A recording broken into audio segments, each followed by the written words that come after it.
Vou embarcar aqui o professor Pedro Serrano. Boa noite.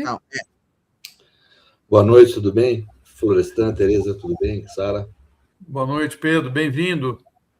Muito obrigado. Boa noite, doutor Pedro Serrano. Boa noite. Então, Pedro, nós estávamos aqui falando das novas acomodações para o Bolsonaro. A atitude foi correta, né, do Moraes? Foi porque, bem, primeiro, o lugar preserva a segurança do ex-presidente, é importante isso. Eu sempre falei aqui que não adianta achar que ele iria ou deve ir para o sistema prisional comum mesmo. Não tem como. Um ex-presidente da República tem direito legal à proteção do Estado.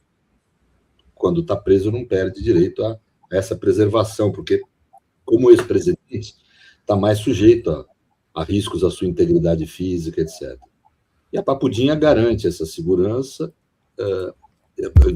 Filmes aí na mídia, você mesmo me mandou, Florestan. Uhum. É um lugar extremamente digno, não é luxuoso, óbvio, mas é um lugar digno, com geladeira, com fogão, com tamanho, 54 metros, é o tamanho de um apartamento. Então, tanto que acomoda 4 pessoas, ele vai ficar sozinho, né? E o que é importante também é que está submetido a uma administração penitenciária profissional, entendeu, Florestan? E que é uma instância administrativa. O ministro Alexandre estava se expondo muito, por conta da PF não ser uma estrutura de aprisionamento profissional e com uma administração estruturada para isso, ele estava se expondo muito em decisões que ele não tem que tomar. Quem tem que tomar é a autoridade administrativa. Ele só deve interferir se provocado numa situação de conflito entre os advogados do ex-presidente e a administração do presídio, né? A administração do presídio é quem tem que decidir pela questão do ar-condicionado, a questão do mofo, essas coisas. Agora vai ter uma autoridade administrativa profissionalizada para decidir esse cotidiano, expondo menos o Supremo. Eu acho que foi uma decisão bem correta do ministro Alexandre. Preserva a dignidade, não tem o que falar. Esse mimimi de tortura, pelo amor de Deus, né? Ridículo isso, né? Já era ridícula na PF, agora, desculpe, tá numa prisão de padrão holandês, assim, sabe? Quer dizer, então não tem o que falar mesmo, né? É óbvio que estar aprisionado ocasiona sofrimento, isso é inevitável, mas a tortura não quer dizer isso. A tortura é algo muito mais grave, muito mais intenso. Bom, a autoridade prisional, no caso, agora é o governo do Distrito Federal, né? Isso está subordinado, a Papudinha, ao governo do Distrito Federal, onde o governador é um bolsonarista, amigo dele e tal. É possível que ele ganhe algumas regalias, mas concordo com você, acho que é melhor que o sistema prisional administre a vida carcerária dele do que o ministro ficar tendo que resolver essas ninharias, né? E ele já está com privilégios grandes, né, Tereza? Ele pode receber visita dos parentes próximos qualquer dia. Isso não é normal, né? No sistema prisional, você tem um dia certo para receber visita de parentes. Ele tem um médico, ele tem os médicos da sua escolha, particulares dele, com acesso 24 horas. Né? Isso me parece adequado, porque ele tem problemas de saúde mesmo. Né? Mas, de qualquer forma, é uma situação de direito que não é comum também. Ele pode trazer comida de casa todo dia, quer dizer, ele tem uma série de privilégios. Já. É difícil até imaginar qual privilégio a mais teria. Deve ter que pensar alguma coisa, né? Mas não... A Smart TV, né, Pedro? Agora tem TV, tem tudo, tem geladeira, fogão, tem todo. Mas ele quer uma Smart, para ele ver canais. Na realidade, o que eles querem, que a família quer, a mulher, os filhos, né, é a prisão domiciliar.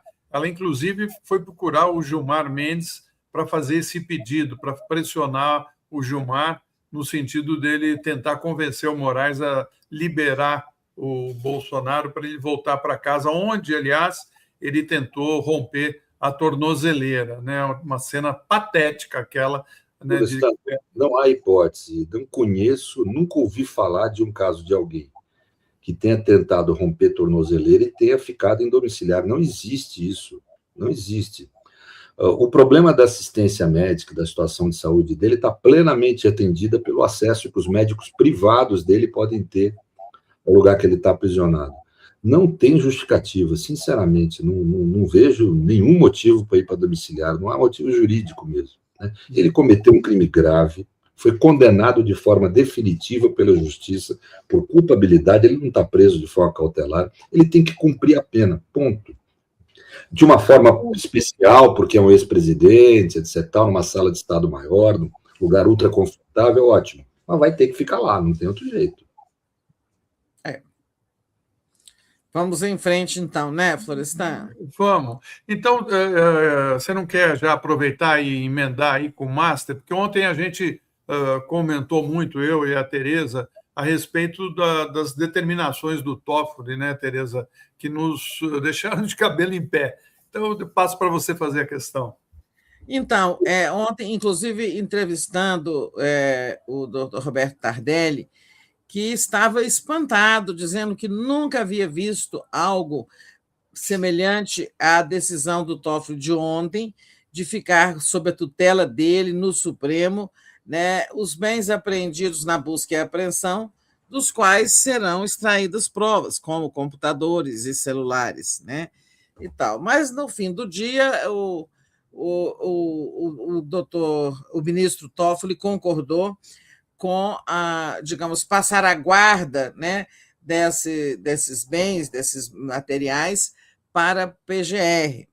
Hoje, ele indicou 4 agentes peritos da Polícia Federal que vão trabalhar lá com a Procuradoria-Geral da República na extração de provas desse material. Mas ainda continua muito mal explicado, ninguém sabe com quem ficarão outros bens apreendidos, tipo carros, relógios, joias, 30 armas de fogo, né, e tal. Eu queria o seu comentário sobre essas condutas recentes do ministro Toffoli, que vem se somar a outras atitudes controversas no curso deste processo do Banco Master. Olha, realmente... Bem, eu não tenho acesso aos autos, né? Não posso dar uma opinião definitiva aqui. Tem que ter sempre cautela, uma decisão de ministro, tomada dentro do processo, né? Mas, francamente, não é só que eu não vi, Tereza, em 40 anos de profissão, eu nunca ouvi falar de algo assim. É uma decisão realmente inusual, vamos dizer, para ser moderado, a expressão, né? Absolutamente inusual, porque... quem investiga, quem tem capacidade de investigar é a polícia. O Ministério Público não tem nem estrutura, tanto que está tendo corretamente de usar peritos da Polícia Federal. Mas realmente eu não consegui entender a lógica. Determinou que fosse lacrado as provas, remetido primeiro ao gabinete dele, agora ao PGR. Isso tem que ficar na polícia. E a polícia tem que investigar, é a polícia quem tem que investigar. Né? Até porque não é só uma questão jurídica. Dentro do aparelho de Estado é quem tem competência profissional, técnica e aparelhagem para poder investigar de forma adequada. Então, realmente foi uma decisão inusual do ministro. E agora, essa nova decisão também é estranha, né? Porque ele está limitando a 4... policiais federais a perícia junto com a Procuradoria-Geral da República. Ou seja, por que ele está limitando? Ele não confia nos agentes da Polícia Federal? Ele está colocando em dúvida a capacidade da Polícia Federal? Ele não está criando um atrito com um órgão público importante que tem cumprido um papel significativo para a nossa democracia, aliás, em todo o processo da tentativa de golpe, tiveram um trabalho muito bem feito, tiveram também, durante a pandemia, né, os levantamentos que foram feitos. Enfim, cabe a um juiz determinar quem vai fazer a perícia ou não? Faz parte da função de um magistrado? As ordens judiciais têm que ser cumpridas, né, Flores? Agora, elas podem ser corretas ou não. Eu não acho que tenha sido adequada essa decisão. Eu acho que deveria ter encaminhado para o público certo, o correto é encaminhar para a Polícia Federal, deixar ela, nem ter trazido as provas, ter deixado na mão da Polícia Federal E a estrutura corrente da polícia científica, que são esses peritos, é quem deve... Estrutura corrente, eu falo estrutura normal, né? Para quem for distribuído ali, vai lá e faz as perícias adequadas, né? Não me parece que seja um papel adequado do juiz ficar designando quem é que vai fazer a perícia. Não me parece que seja... Falado assim de chofre, não me parece que seja... Se ele tem razões para desconfiar de alguém da Polícia Federal, que tome as medidas de determinar inquérito, investigação, etc. Né? Agora, realmente, é uma decisão inusitada também. É a mesma coisa. Então, ele está querendo ter o controle da investigação, né? Quando ele escolhe os peritos, me parece assim, ele não quer perder o controle sobre as provas que vão ser geradas e tal. Sei. E a Polícia Federal, além de todos esses méritos que o Florestan mencionou, ela é a polícia judiciária, né? Quando um magistrado não confia na polícia judiciária, estamos numa situação muito realmente inusual, como diz você. Não é comum, né? Tudo bem, a ordem do juiz tem que ser cumprida e não se discute isso. Agora, não me parece que tenha sido a melhor decisão, assim, o visto de show, porque o papel da polícia é investigar, tem que deixar ela investigar.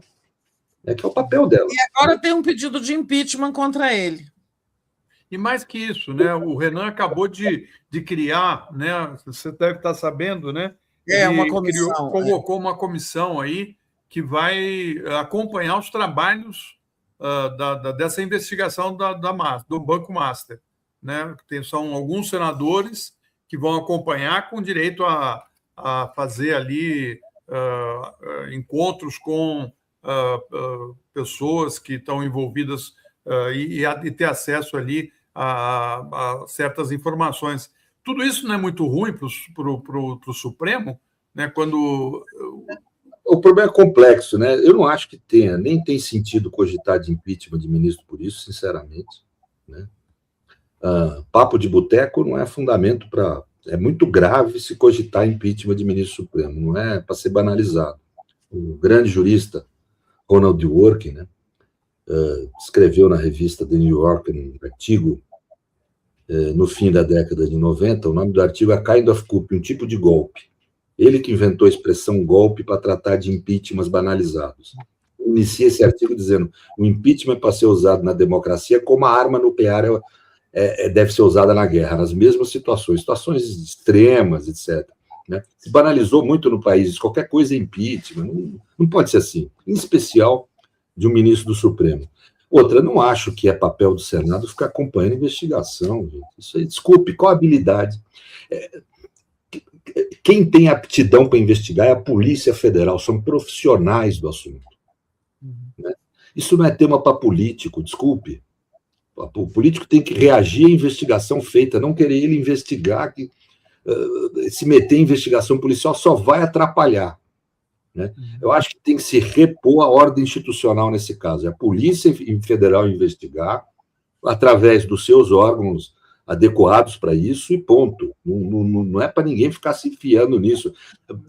O senador vai acompanhar o sigilo das investigações. Uma investigação ser eficiente tem que ser sigilosa. Alguém confia que 4 senadores acompanhando vão manter sigilo? Nem aqui, nem na China. Isso aí favorece, inclusive, os investigados e eventuais réus aí, futuros. Né? Favorece eles. Então, eu não caio nessa ilusão. Cada um tem que ter o seu papel. Existe uma estrutura de Estado que tem que funcionar. Quem tem profissionais treinados, formados profissionalmente, para investigar, quem tem aparelhagem, quem tem estrutura é a Polícia Federal. É ela que tem que investigar. Qualquer outra alternativa favorece eventuais culpados. Pedro, você que é um advogado experiente, né, trabalhou nos grandes escritórios do país, sabe muito bem que o crime do colarinho branco sempre foi tratado de uma maneira especial, não sei porquê, né, mas assim, é difícil pôr um cara na cadeia, é difícil você... não sei, tem relações, né, e no caso do Master, então, né, do Daniel Vorcaro, ele tinha uma relação imensa, né, ainda tem uma relação imensa em várias áreas da sociedade brasileira. né? Agora, o Toffoli, segundo o próprio Tardelli, e eu até coloquei isso num texto que eu publiquei hoje no 247, né? Ele acha que a decisão inicial do Toffoli, né, de concentrar as provas na sala dele, lá no Supremo, sei lá em qual lugar ele ia colocar, inclusive metralhadora, fuzil, que é outra coisa que me deixou de cabelo em pé, né? Eles encontraram fuzil, metralhadora na casa dos investigados, né? Mas ele quebrou a cadeia de custódia, né? Que é justamente isso que você está falando. Você tem a polícia que faz a investigação, faz o relatório, encaminha para a Procuradoria-Geral da República, que denuncia ou não ao Supremo, e aí cabe ao magistrado dar ali a sua sentença. Você acha que os advogados podem se aproveitar para pedir anulação desse processo? Uhum. Não, direito de pedir, qualquer cidadão tem. É direito de petição. É um direito constitucional, humano, de qualquer cidadão. Os advogados vão fazer por dever profissional, vão levantar... Vai ser anulado? Creio que não, né? Porque não houve quebra da cadeia de custódia no sentido de ter ido para alguma não autoridade, algum elemento privado, algo que possa colocar em risco a rigidez das provas. Mas o próprio juiz, você vai para a sala dele, mas se as provas vão para a sala... Você já viu o juiz ficar com a prova dentro da sua sala? Já? Já. Isso existe. O juiz, às vezes, guarda a prova no próprio gabinete, não nessa fase, né? E não, o que é inusitado nessa decisão é o impedimento de investigação da Polícia Federal, né?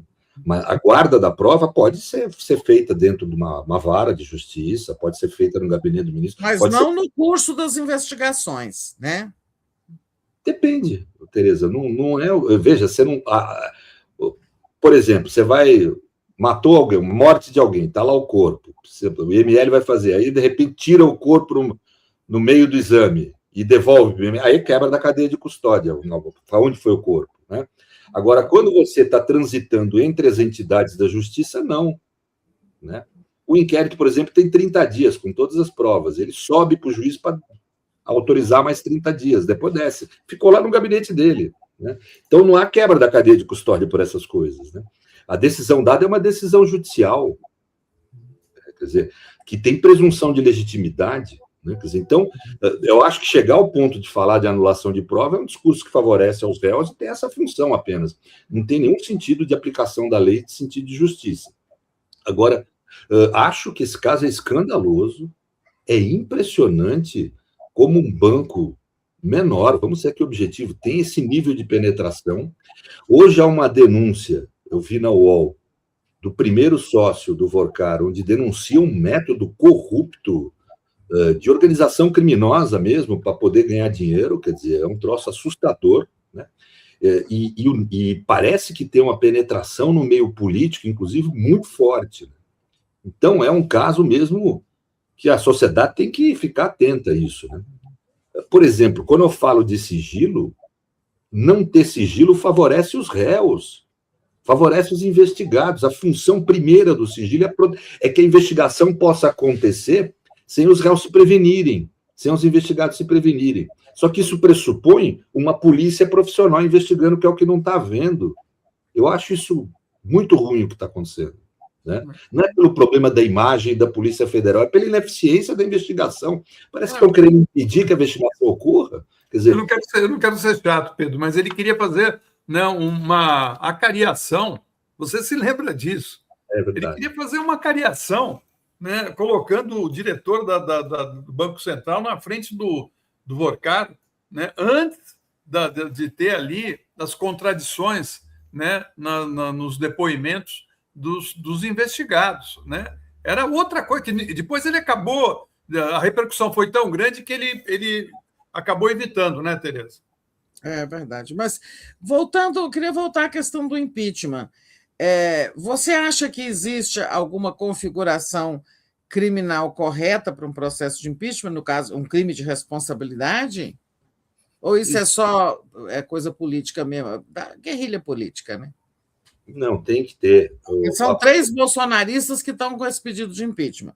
Nunca, nós sabemos, um pedido de impeachment de ministro do Supremo prosperou no Senado. Mas, assim, tanta coisa a gente está vendo acontecer que nunca tinha acontecido antes, né? Sei lá o que é que vai fazer o Alcolumbre. O que é que você acha? Olha, eu acho que eu dei um parecer para a ex-presidente Dilma, quando ela estava sofrendo processo de impeachment, onde fundamentalmente, eu aponto o que nesse parecer, que me parece, obviamente, o correto. O impeachment brasileiro tem um regime próprio, ele é diferente do impeachment americano, as pessoas ficam comparando, é outro regramento. O nosso impeachment ele é um tipo de exercício de competência que é dúplice. De um lado, é uma adesão política, ou seja, livre.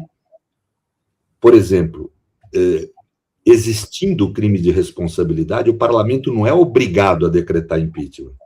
Na justiça não é assim. Se existe crime, o judiciário é obrigado a condenar, né? Mas no parlamento não, porque há uma adesão nesse aspecto política, né? Uma adesão livre. Isso convive na mesma competência como esfera jurídica. Tem que haver crime de responsabilidade. Isso não é uma adesão livre do parlamento, é vinculada. Se o parlamento criar um processo de impeachment sem crime de responsabilidade, ele é nulo.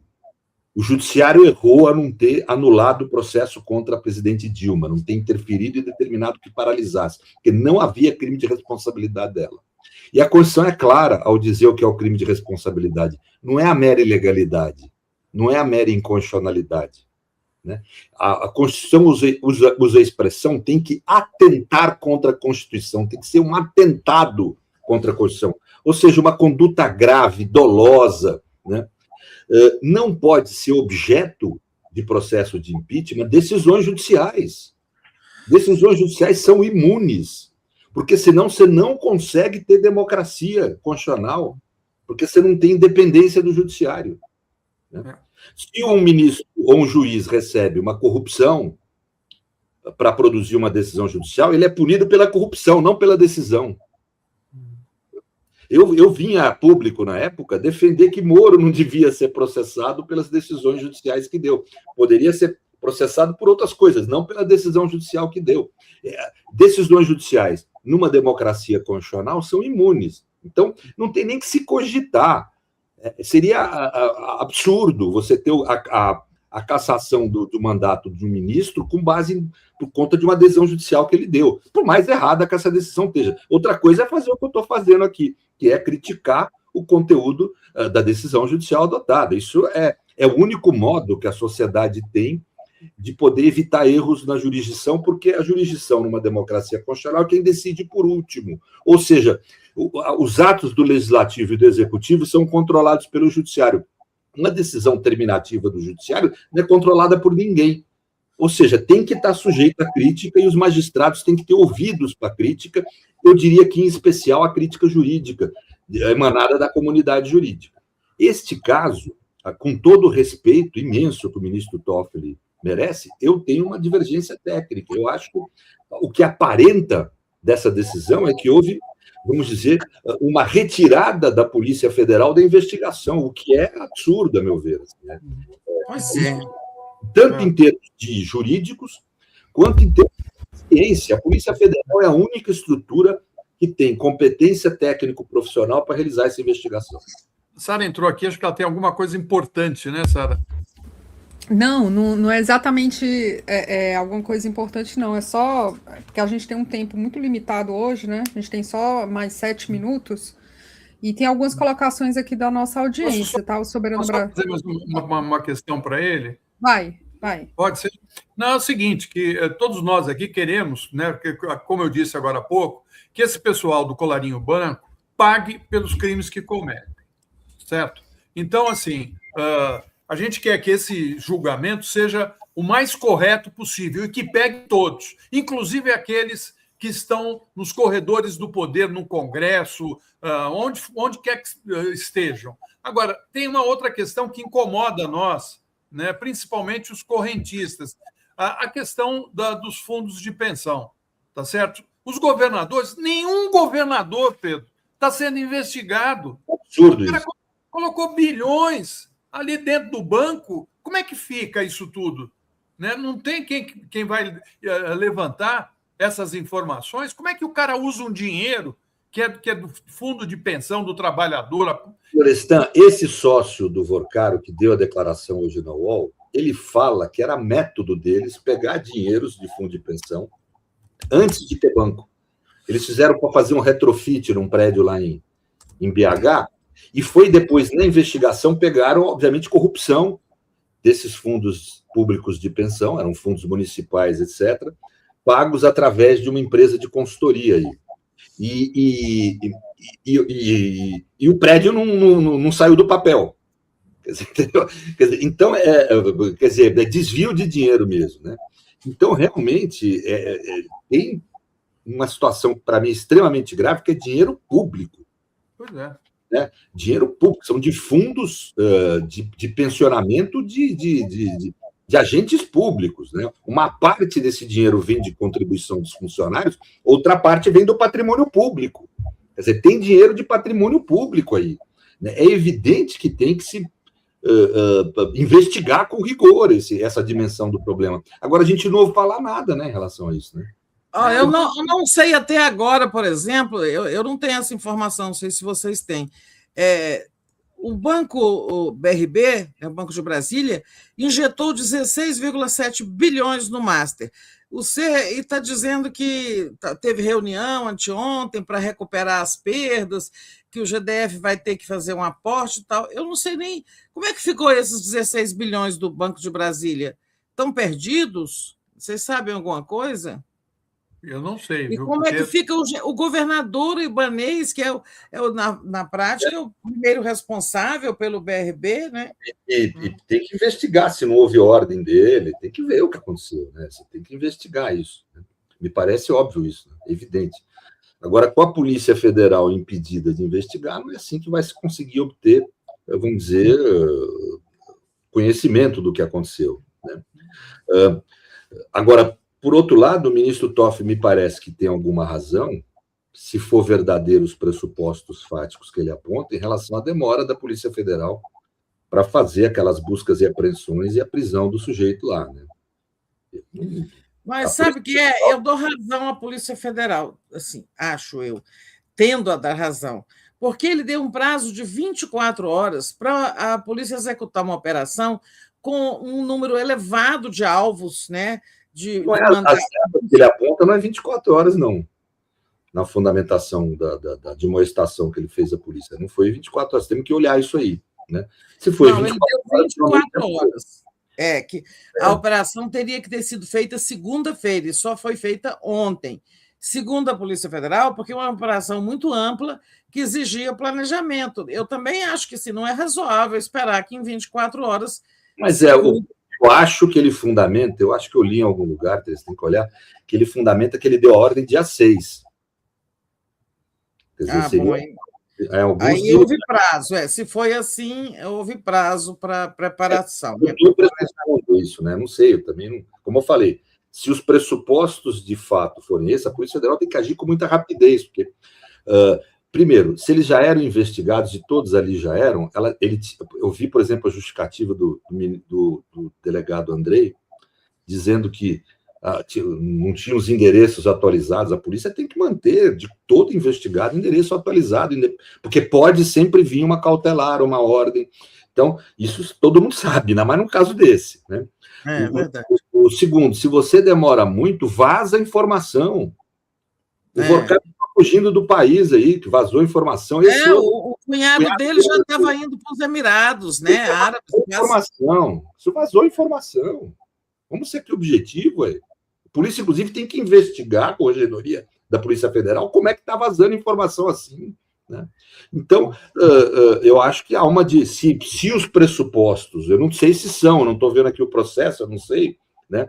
Eu estou só dizendo se os pressupostos que eu vi numa matéria jornalística que aponta que o ministro Toffoli partiu daqueles pressupostos, se eles são existentes, o ministro Toffoli tem razão aí na demonstração que fez. Uhum. Muito bem, Sara.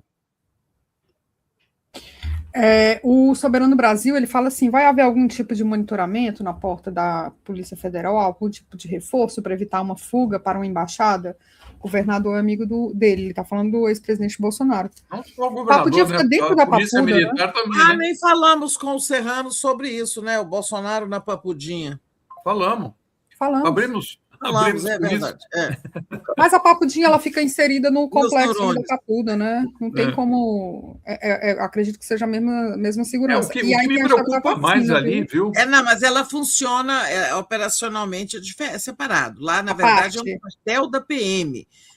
Lá se chama É, quartel. Lá não é uma unidade prisional propriamente dita. E um quartel da PM que apoiou ele, né? Não, e se um governador dá uma ordem de mandar soltar, o oficial é obrigado a desobedecer. Porque não existe, assim, não é simples assim. Não é uma coisa simples assim. Essa história do... desculpa. Eu acho que não tem muito esse perigo de fuga aí, não. Acho que está bem guardado ali. Não tá? Bem guardado. Essa história de atualizar a caderneta de vacinação, Tereza, que no sistema prisional você tem que estar com uma vacina em dia, né? E qual é a pergunta? É isso aqui, ó.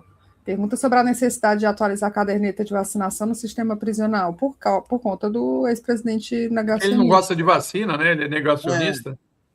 Ele é obrigado a tomar, né, Pedro? Eu creio que sim, porque não, é um problema que não é só segurança dele, é segurança do sistema. Coletivo. Eu creio que há obrigatoriedade, sim. Agora vamos ver o que é que faz ali o sistema prisional do Ibanez, né? Essa é uma regalia que podem dar para ele. Ó, essa pode ser uma regalia mesmo, pode ser. Até porque ele está isolado, está num... Você não precisa, não tem contato com os outros, toma banho de sol sozinho. Bom, eu sei que o Pedro tem que sair. Tem mais alguma coisa aí? Só um trocadilho aqui maravilhoso da Marina, que ela fala assim, pessoal, eles queriam domiciliar, ele foi para casa, só que Papudinha, que felicidade. Ô Pedro, antes de você sair, eu estava lembrando aqui, você falou que você já viu o juiz guardar provas, né? Teve um caso recente de um juiz que guardou uma BMW e estava usando a BMW... Eu ia te falar, eu não queria falar aqui, isso aqui é meio constrangedor, mas o sujeito...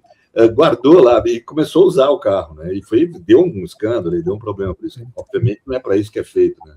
Mas é isso. Estacionava o carro, BMW, no estacionamento, dentro do fórum. Do fórum, né? Fórum, bicho. E depois, quando foram falar com ele falou, Tereza, ele falou assim, não, que o carro tem que ligar, senão dá problema, né? Então estava andando... gente boa demais, preocupado com o carro, olha. Mas, de qualquer forma, o que me parece que é complicado nessa decisão, Florestan, é que dá uma impressão, pode ser que não seja, mas dá a impressão de que houve impedimento da Polícia Federal de investigar. É muito ruim isso. Inclusive no plano prático, porque quem que tem mais estrutura que a Polícia Federal para investigar? Ninguém. Então só pode ajudar quem é investigado esse tipo de decisão, a meu ver. Mas é isso. Muito obrigado, gente. Obrigado. Boa noite. Obrigado.